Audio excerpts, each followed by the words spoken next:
so with no further ado, I'm going to invite Gilbert up to share about our Kiwanis history and to open our program.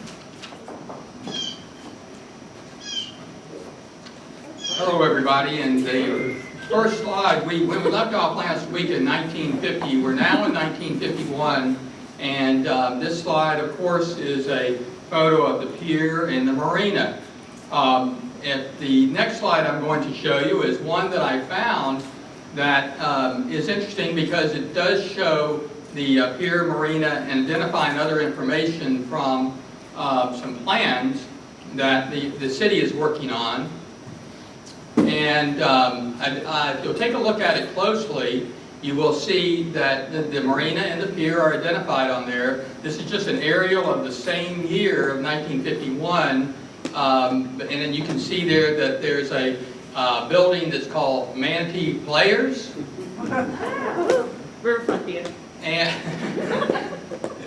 And then if you'll look up to where it's 3.5 acres, there's a cross there, and their city's planning on building something there. And if you don't know what it is, you'll find out in the next few weeks. The next photo, this is an interesting photo. This is the Kimball Atwood Estate in Bradenton, and it's located on a Manatee River, right at the same place that the Manatee Memorial Veterans Hospital is going to start construction in February 1951. And the next slide is going to show you what the Atwood family owned. The Atwood family owned across the river, straight across the river, and actually a little northeast, would be the Atwood Pineapple Grove, which at one time was the largest grove in the world.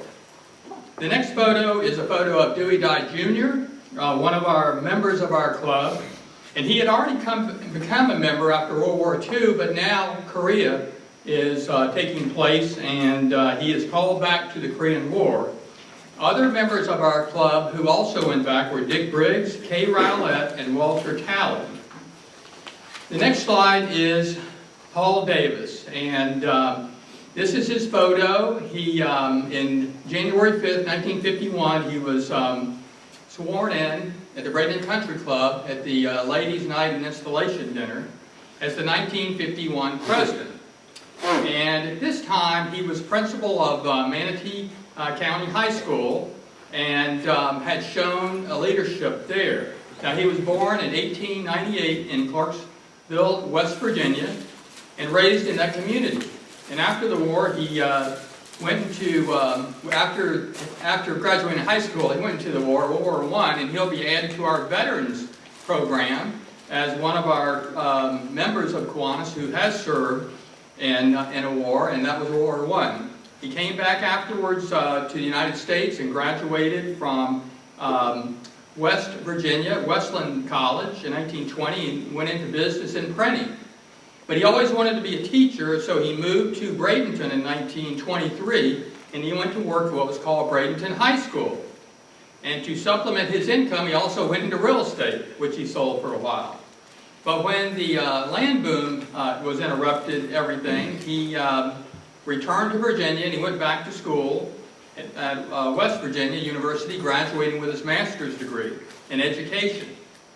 He taught high school up there a year, and then he returned to Bradenton again. He went back to where it was Manatee County High School at that time and became a teacher.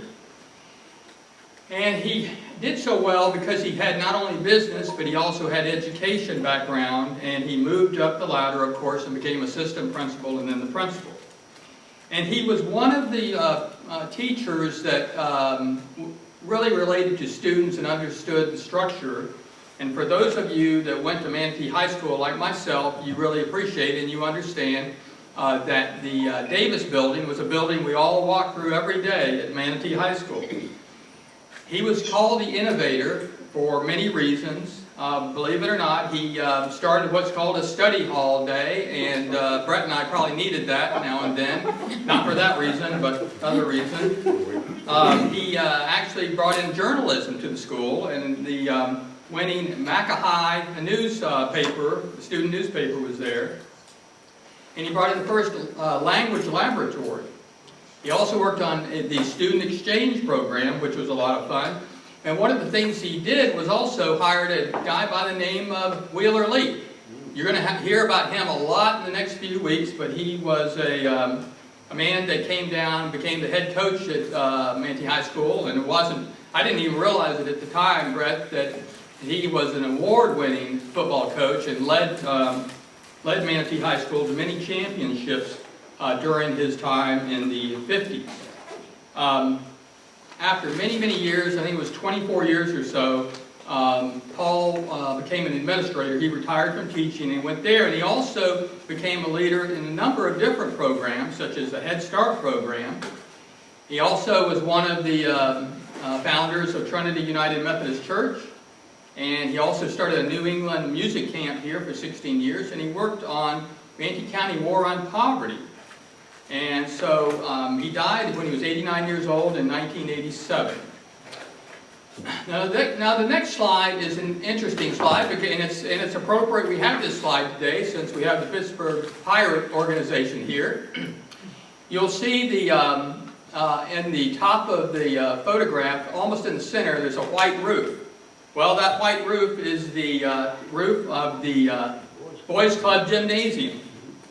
And so it was an exciting year in 1951 for this club, because for the net profits of the trailer park exceeded $50,000. And the club goes on a major building program for the Boys Club and sets aside $25,000 in earnings from the trailer park to start this project of the gymnasium, and then pledged an additional $55,000 from future profits from the trailer park. Now, before I talk about this gentleman, I will talk about one man that gets elected. He gets elected and then gets sworn in, and that's Judge George Randolph Hitchcock, which I'm going to talk about a lot next year, but he is going to become the 1952 president. Now here's a slide that a lot of us here that grew up here recognize right away, and he's someone that you're going to hear about a lot as we go to the future of the club.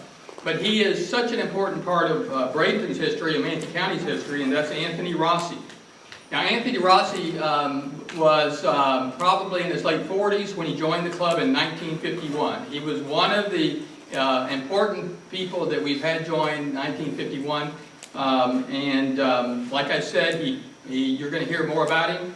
I'm not going to tell you about it today. I'm going to bring a speaker here who's going to talk more about him, but all of us that have been around here for years know that he put Bradenton on the map again.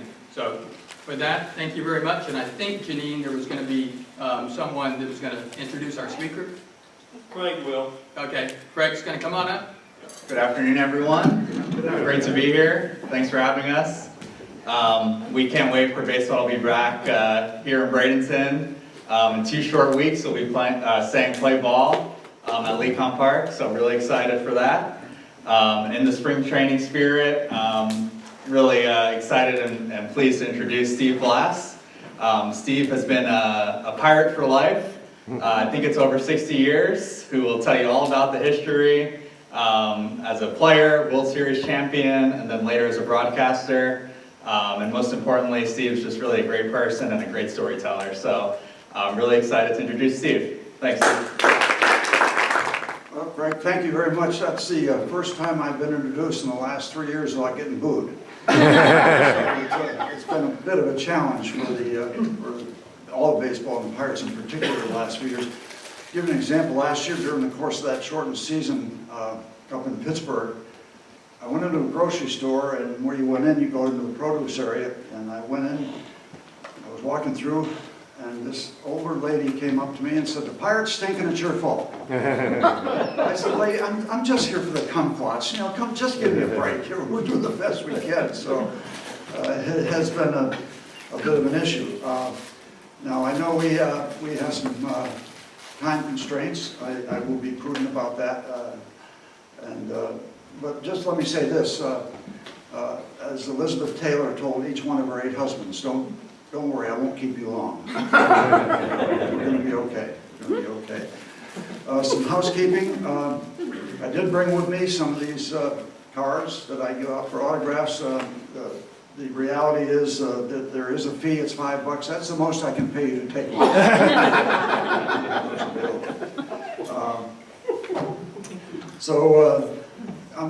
I'm here today to give you a few thoughts about a somewhat checkered baseball career that I've been very, very proud of. But before I do that, I want to talk a little bit about Bradenton, Florida, because it's become very, very important to our family. We've been coming here since the Pirates moved spring training from Fort Myers to Bradenton in 1970.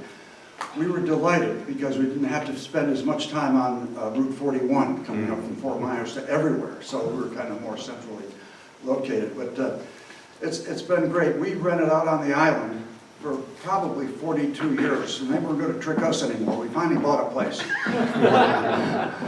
But it was interesting. In 1970, I shared a duplex, our family, with Hall of Famer Jim Bunning out on the island, and it was $350 a month to stay out there. And we thought that was outrageous. We've come to know that inflation has hit the island. So I played before free agency, so we bought a place over on West Glen, on 53rd Avenue. But we absolutely love it. We love the people here. We're taxpayers now. We feel like we're part of the community, and our family loves it. One story I want to tell you, because a year after we came here, in 1971, we won the World Series, so we felt like Bradenton was pretty much a good luck charm. But the next year, on our way to spring training, and I was still living in Connecticut, we drove all the way down, and there was not, I don't think 95 was in yet, so a lot of it was 301 coming from Connecticut all the way down to Bradenton. And I had one of the most wonderful experiences that I've ever had in my 60 years of baseball, plus my youth. One of the neatest moments I had is when we came over the little bridge where you come in Manatee Hospital is on the right. On the left, past that, there used to be a big billboard. And when I came over that bridge, the first thing I saw was that billboard and said, "Welcome to Bradenton, Florida, the winter home of the world champion Pittsburgh Pirates." I will never forget that as long as I live. That will always be part of my feeling about being here and being a part of this community now. It's been a wonderful thing, and we absolutely love it. A lot of people in the Pirate organization and Pirate players have made their homes here, permanent homes, or each snowbird homes like we have. And that'll tell you a little bit about the community. It's a reflection on the community. We've met nothing but wonderful people that have made our family feel welcome. And when you first come into a community, you get that feel one way or another right away. And we absolutely love it here. I retired 2 years ago after 60 years for the Pittsburgh Pirates. I'm so very proud of that. Not many people stay with one outfit for 60 years anymore, both as a player and a PR involvement, and 34 years as a broadcaster. Finally had to get out there, starting to catch on to me. So I'm very proud of that. I'm very proud that I have been married to St. Karen for 58 years, plus 4 years of bad behavior in high school. So if you see her on the street, just refer to her as "Hi, St. Karen," or "Xena the Warrior Princess." Oh, right. It's all right. But so we're proud of a lot of things. I grew up in we have a limited amount of time, but I grew up in a small town that I just have to mention because 800 people in Falls Village, Connecticut. It was so small, we didn't even have a town drunk. The guys had to rotate until Uncle Larry got his turn, and he shut that bad boy down. So there was no more rotation. But I bring it up because I grew up in that town, and I had an obsession. I don't know where it came from, genetically or whatever. I was obsessed with playing ball, to the point where summer vacation in school, every morning, and this is a true story, this is one of the few true stories I tell, but every morning when I was growing up, when I was a kid, the first thing I do when I woke up, I would run to the window and see if the weather was going to be good enough to play ball that day. And that's never gone away. It's just one of those things. And then I had the good fortune, luck and talent, but you got to have a little of both, that when I was 18 years old, the Pittsburgh Pirates signed me to a professional contract to play professional baseball and gave me a chance to pursue my dream. Think about dreams. We all have dreams. Everybody has dreams. Not everybody gets a chance to live them. I'm continuing to live my dream since 1960 when I graduated, and the Pirates gave me that dream. And I bring it up because loyalty is a very huge word with me. It's a big word. It's one of the most important. That and kindness and decency. Because the Pirates, not the Mets, not the Yankees, not the Dodgers, not the Detroit Tigers, the Pittsburgh Pirates gave me a chance to live that dream. So my loyalty to the Pittsburgh Pirates is absolute. Absolute. It's a struggle. I've seen the good days, the bad days, and I will never, ever quit on the Pittsburgh Pirates because they gave me that chance. Those are some things you never lose track of. So it's a big thing. One quick story about going to the minor leagues. From a small town of 800 people, I didn't know anything about anything. So they shipped me down to Kingsport, Tennessee to start my pro career. I stayed in a rooming house with a bunch of other guys. The Pirates signed 40 boys, approximately 40 boys in 1960. 2 years later, there were 7 of us left playing pro ball. So the air is quite thin if you want to work your way up the ladder to be a major league ball player. But the interesting thing, there was a huge house that about 7 of us stayed there. And every day you'd wake up, by the time you went back to bed, about 3 would be gone, 3 more would be coming in. It was kind of a rotation. But I found after a couple weeks that I needed to do some laundry. And Mom had always done the laundry.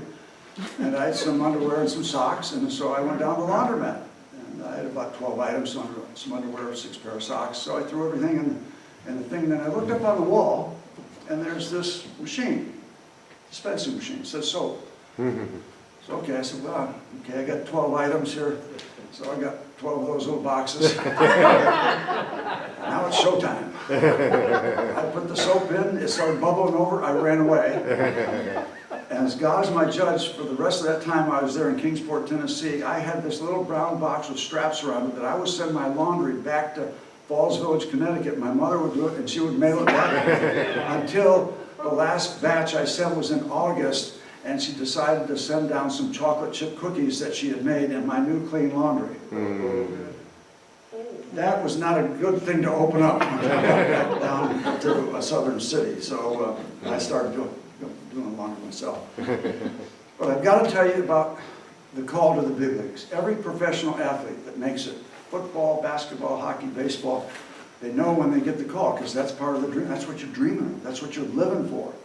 And I have to tell you the story of how I got the call, because when St. Karen and I, the princess, we were just married a year. We were living in Columbus, Ohio. I had gotten up to AAA, 1 notch away from the big leagues.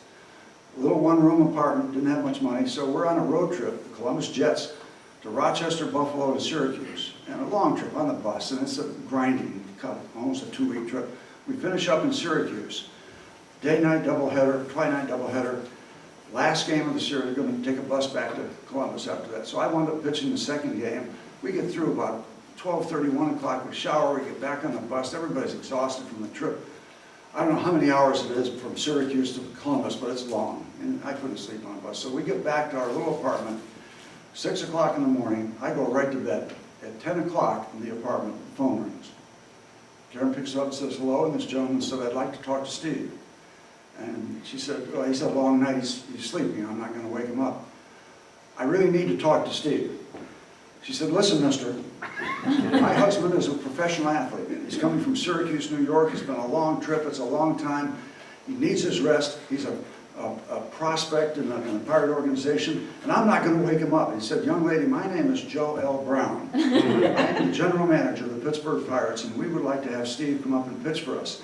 The next thing you heard in that little apartment was, get your ass out of bed, we're going to the big leagues.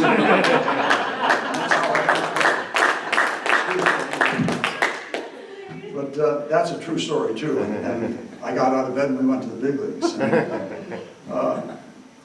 You know, I was a rookie in the big leagues, but I joined a club that had won the World Series in 1960, so I got called up in 1964.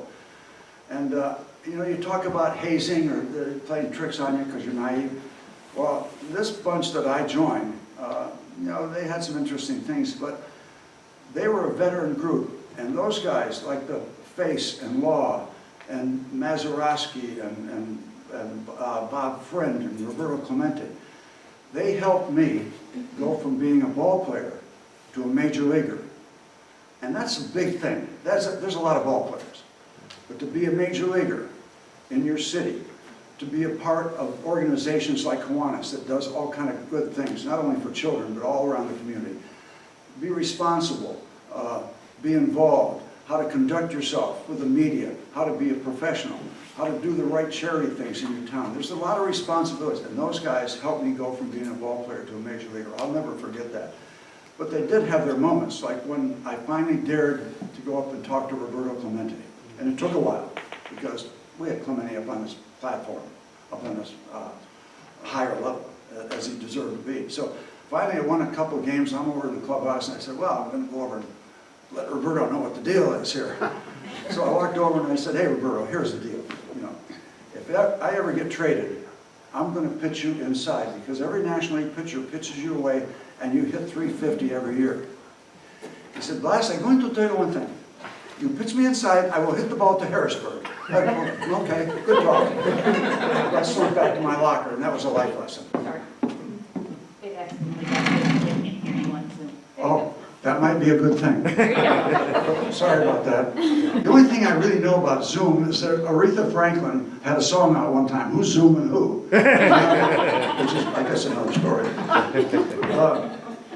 But I played in a wonderful era when I got to the big leagues. And I want to bring up just a couple names, because Henry Aaron passed away. Henry Aaron, to me, was as good an ambassador and represented everything as good as you could possibly represent the game of baseball, and himself and his community and his city. My rookie year, my first appearance was in relief when I first got there, in relief against the Milwaukee Braves. And I pitched to Henry Aaron that day, and I can't believe it. And I'm thinking, you know, back in my locker, in my pants, I probably got a bubblegum card of Henry in my back pocket. But he represented everything that was good about baseball. And that was a great era to play against, you know, Aarons and Willie Mays and Tom Seaver and Bob Gibson and Steve Carlton, all those people, Willie McCovey. Willie McCovey's interesting. He hit a ball off me in Pittsburgh at Forbes Field that on about 10 o'clock in the eastern sky, you can still see that ball orbiting the earth, I think. To the point where Willie McCovey, when we'd go play the Giants, he would send a limousine to the airport to make sure nothing happened to me getting to the hotel so I didn't miss my turn, which is a nice gesture on his part. Johnny Bench, playing against Johnny Bench. I went to one All-Star game, which is a great experience. I mean, you walk into a locker room that's not the Pirate locker room, which is good, great Hall of Fame. I played with 3 Hall of Famers, Mazeroski, Stargell, and Clemente. But you walk into an All-Star, oh, there's Mays over there, there's Aaron, there's all these, there's Bench and Perez and Rose. My locker was right next to Johnny Bench, and we didn't fraternize back in those days like they occasionally do now, these days. So I knew Johnny, we respected each other, so Johnny Bench was sitting there, and I sat down, and I said, hi, Johnny. He said, hi, Steve. He said, I understand you're pitching the 3rd inning in the All-Star game, because they programmed it kind of like that. I said, yeah. He said, well, what kind of signs you want to use, you know, when you come in? I'm going to be catching, so one's a fastball, 2's a curve. I said, well, John, every time I think I pitch against you, you seem to come and know what's coming, so why don't we just wing it? I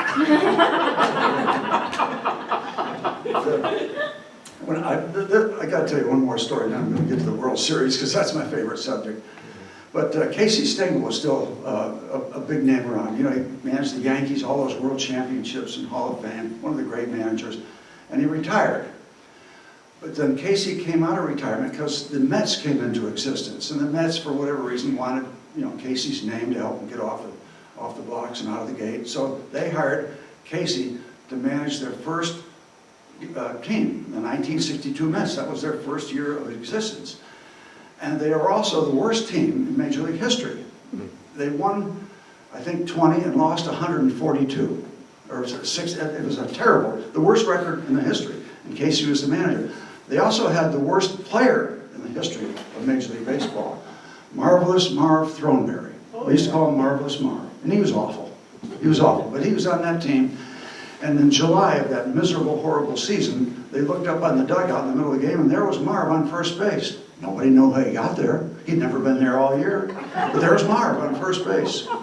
So Marv's on first base. The next Met hits a gap shot. Marv comes all the way around to score.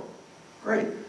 But then the other team gets the ball. They go over and touch third base, and the umpire calls Marv out for missing third base. So Casey storms out of the dugout to argue, and the umpire says, "Casey, stop right there. He also missed second." That's how much of a struggle it was for the Mets. So those things can kind of happen.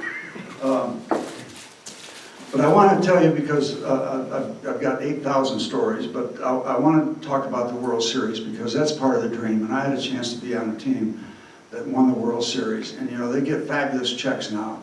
But you know what? You can't buy this thing. I've got that. I went through something very special with a bunch of people, and a lot of them are gone now. And every time I look at this ring, I don't think about money. I think about those people, the Danny Murtaughs, the Roberto Clementes, the Bob Moose, the Doc Ellis. There's so many of them. It was a great experience. 30 games of spring training right here. 162 games, the playoffs. I mean, you can't fake a world championship, because you've got to run the table and you've got to be the last one standing. And I wound up having the honor to be the last one standing, pitching the 7th game. It's something you dream about. I dreamt about, I actually won World Series when I was 10 years old, but I was throwing a ball against the side of a barn. But to go through that experience and win the World Series with 3 Hall of Famers, and it was Clemente's World Series. The world had a chance to finally see how good Roberto Clemente was, and he was unbelievable. But I had a chance to pitch a 7th game, which is the game of my life. But before that, I had pitched the game of my life in Game 3, and I want to just bring that up, because I had something happen that day after the game. I was being interviewed by NBC on the first baseline, and on the dugout, which was raised above the surface at Three River Stadium, I was doing the interview, and I was looking around, and all of a sudden this guy jumped off the dugout and came around the side, and by the time he took 2 steps onto the field, I saw it was my dad. And I won't insult your emotions, because you're going to see it. There's proof of it in this little video. But, you know, we all have fathers, or have had fathers, and we all have had singular moments with our dads. I will never forget that. He's a plumber from Falls Village, Connecticut, and his kid had just won a World Series game, and you're going to see that. And it's one of my special moments. I never fail to tell that story. So yeah, I want to talk a little bit about the Pirates and what's going on. And we're looking forward to, in a couple of weeks, to seeing baseball again in Florida. I can remember when they got shut down last year. But it's going to be a challenge this year, because I think the Pirates have made a wholesale commitment to go with a rebuilding thing rather than piecemeal, which it has been to a degree in years past. And it's all about projection of young players, and it's the hardest thing to do, projecting about 8. You know, when they signed me, they didn't know if I was going to make it or not. Skinny, I weighed 155 pounds. But if you can get the right kids, sign the right kids, a lot of it has to do with scouting, and then of course player development. So I think there's going to be a commitment on the Pirates, by the Pirates this year, to give these young men opportunities. And they all have talent. It's just part of the obsession, part of staying healthy. There's so many factors that are involved, but I think there's a real commitment to seeing younger players get more of an opportunity. So we'll see how it plays out. But I, like a lot of people, and I'm just one of a lot of people that have that loyalty to the Pirates, and we've got our fingers crossed, but a lot of us won't quit, ever, on the Pittsburgh Pirates. So this little short film, we've locked the back door, so you have to watch it. We watch it every night before dinner at our house, and then we have dinner, and then we watch it after. But it's just a real quick clip, something I'm proud of, and it'll validate the fact that I did have 2 really great World Series games. And take a look, because it was a special time for the Pirates and a very special time for me. And then if you have some Q&A, we'll try to get that. The Pirates advanced to the World Series, and by the time Blass got to pitch, his team was desperate. The mighty Baltimore Orioles had won 16 consecutive games heading into Game 3, and it put the Pirates in a 2-0 hole. Game 3 was, for all intents and purposes, a must-win game for the Pirates. We needed it because going down 3 would have been very difficult. But for some reason, we knew that we were going to win. But in order to beat Baltimore, we had to have good pitching because they did have a good hitting team. And we had the right guy on the mound. After getting beat up in the playoffs, I said, you can't be what you were in the playoffs. You're not that kind of pitcher. You're a slider guy. So I wasn't trying to throw the fastball by people anymore. And just got on a roll and made one bad pitch. And Frank Robinson hit it in the seats, but that's the only run they got. Obviously, when you're down 2-0, I mean, just think about the pressure of pitching Game 3. Pirates were looking to get back, in the World Series, and you do it at home, which is a big advantage if you get good pitching. He pitched great. And he pitched a magnificent 3-hitter today. Not only the win was needed, but just the way he went about it, I think that lifted the whole club, set the stage for the rest of the series. The Pirates won 5-1, and the magic continued even after the game, when Steve was conducting an on-field interview with Tony Kubek. I'm walking on a cloud. I'm looking up on the dugout. The dugout's concrete 10 feet above the surface at Three Rivers. I see this guy, didn't have my glasses on, and see this guy trying to break through security. By the time he takes the second step, when he lands, I see it's my dad. His father, his father wants to get down and see him, and Steve is trying to get him down. And I say that all the time, and I would never make that up and insult people's emotions. But, we all have fathers or have had fathers, and you have singular moments, and that was one of them. To see this plumber jumping down on the field to be with his kid that just won a World Series game. With me down here, Steve Blass, today's winning pitcher, and Mr. Blass. Mr. Blass, you've been crawling all over your son. This is quite a thing for him, isn't it? Boy, I guess so. Boy, this is something I can't say, boy, this is great. It's the stuff of dreams, so real, and I have that image. I don't do computers, but that's a hard drive in this hard head right here. No one was rooting harder for the Pirates to win Game 6 of the 1971 World Series than Steve Blass. But when Frank Robinson scored the winning run in the 10th inning to tie the series at 3 games apiece, the duty to start Game 7 fell upon Blass's shoulders. The minute he slides across home plate in Game 6 to win for them, I said, oh my God, it is now showtime. You think you'll have any trouble sleeping tonight? I'm sure of it. You will have trouble, you're darn right. I did wake up in the middle of the night and put my clothes back on and walked around the hotel about 2 o'clock, 3 o'clock in the morning because I couldn't sleep and I just couldn't lay there. I just had to move around. Game time finally arrived, and Blass took the mound in the bottom of the first. He promptly walked leadoff batter Don Buford, and Orioles manager Earl Weaver must have thought Blass was rattled because he chose this time to lodge a complaint that Blass wasn't maintaining proper contact with the pitching rubber. 801, Rule 801 says he's got to pitch from in front, on the rubber in front, and not on the side. I don't know why Earl Weaver came out there. That wasn't going to faze Steve. Now, one thing that we know about Steve has a lot of high energy.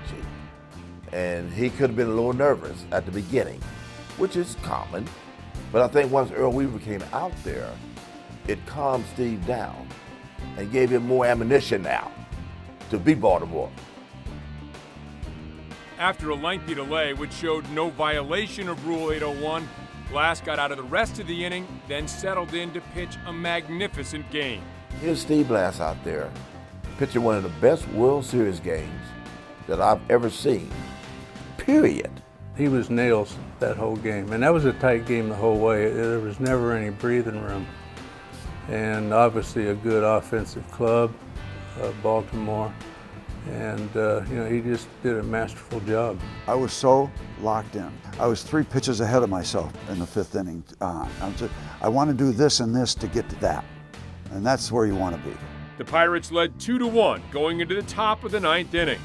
I go in the clubhouses right back in of the dugout, and who's in there but Bob Prince? And I said, what the hell are you doing in here? He said, me? What are you doing in there? Go get 3 outs. I got to do some interviews. So I go out and get the heart of the order out in 9 pitches. I'll never forget that. It was 2-1, and they got their 3 big hitters up. And usually when you had 3 big hitters up in 2-1 ninth inning, you know, sometimes the game never ends. I think he threw like 8 pitches. One more out, and the Pirates are world champs, but that's always the hardest out to get. Merv Rettenman comes up, throw him a slider, hits the bouncer, hits off the side of the mound. Jackie is playing him up the middle, which I don't know because I'm locked into what I'm doing. The ball goes by me and I'm thinking base hit. But Jackie was playing that way, and the fact the ball bounced off that side of the mound. He goes over, get it, and I look around and say, catch it, throw it. And I look around, now you catch it. And then it all breaks loose. There's a drive up the middle. Hernandez in back of the bag. He's got him, Jackie Hernandez. Look at Blass. Blass has pitched the Pirates to the World Championship. The only thing I did when I caught it, I raised my arms up in the air and I said, world champs. And then all of a sudden I looked to my left and here comes this guy up, you know, legs up in the air. And then you see this, the beauty of the steel, what he have inside, laughing and screaming, and then he was jumping so high. The release is incredible. It's like the whole world comes back. And I'm running over to Roberts. I don't know what I was thinking, anything. It just, you know, you think when you're a kid sometimes, you should dare think, I'm on the mound in the 7th game of the World Series, and I get the last out. What am I going to do? How am I going to, what, am I going to jump up? I'm going to jump down? And you don't know. I just wanted to go where the last out was because that's what made it official. We're all mobbed now. I'm thinking as we make our way like a sea of players to the dugout, they can't take it away. It's there. They can't. It's there forever. It's forever. It's forever.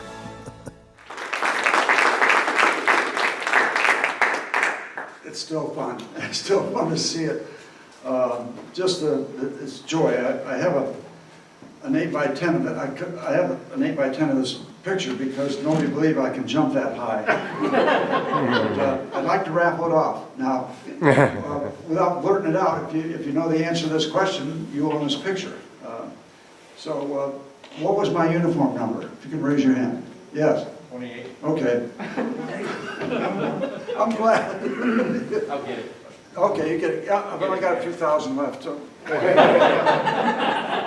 But I know we have a time constraint. But if you have any questions, can we take a couple? Mm-hmm. Okay.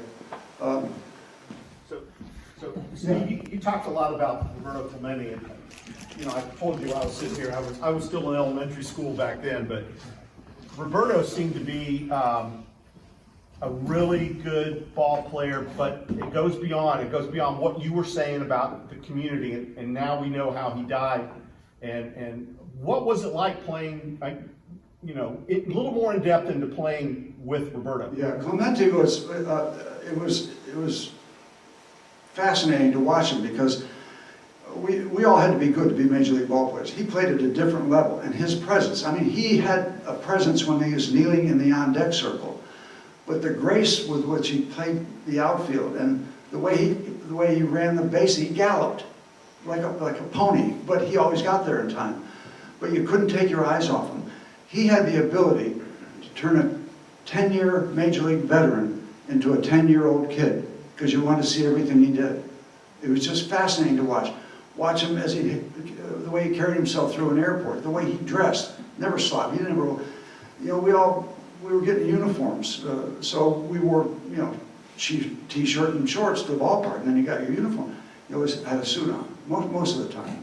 And the way he conducted himself with the media, there was no compromise. This was a principled man that did not suffer fools, but he had an awareness of the world around him, and not just baseball. So, you know, when you get on a doomed plane that should have never taken off on New Year's Eve from Puerto Rico to go to Nicaragua to take supplies that he felt had been misused previously on other missions, because he had the clout. I firmly believe, had he lived, he would have become the governor of Puerto Rico.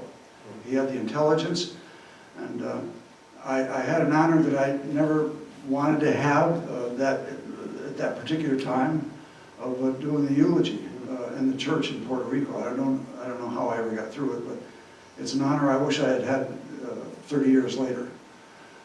But to be with him every day, I mean, because you're traveling with somebody, you're in the hotel, you're at the ballpark early, you're in the locker room.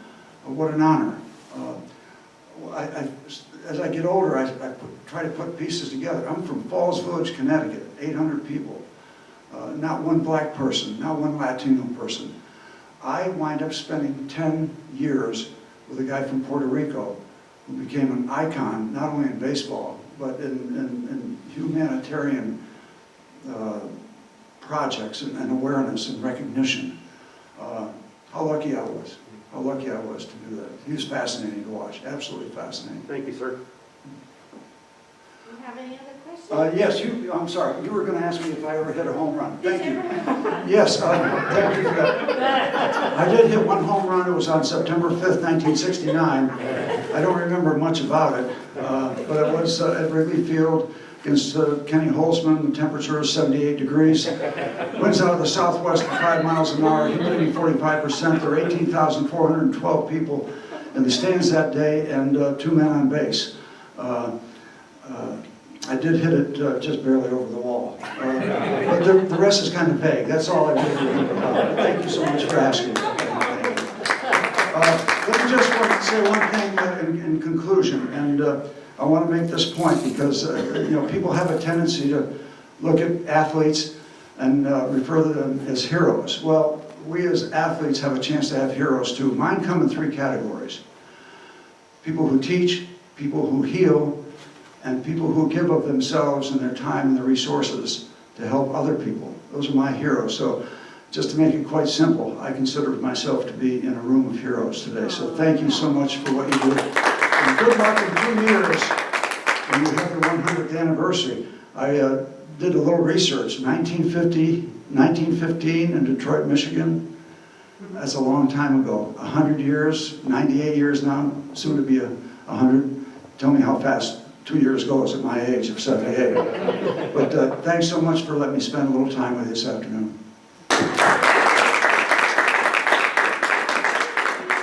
So, Juanes has a tradition. We're going to have Craig come up for a little bit and talk about spring training, but in the interim, we have a tradition of a golden ruler. Oh, sure. Yes, you might get a picture. Well, we'll get lots of pictures. Oh, okay. They won't let us out of Okay. that. So this is a golden ruler to measure your future success, St. Karen's future success, and the Pirates' future success. Thank you so much. You're very welcome.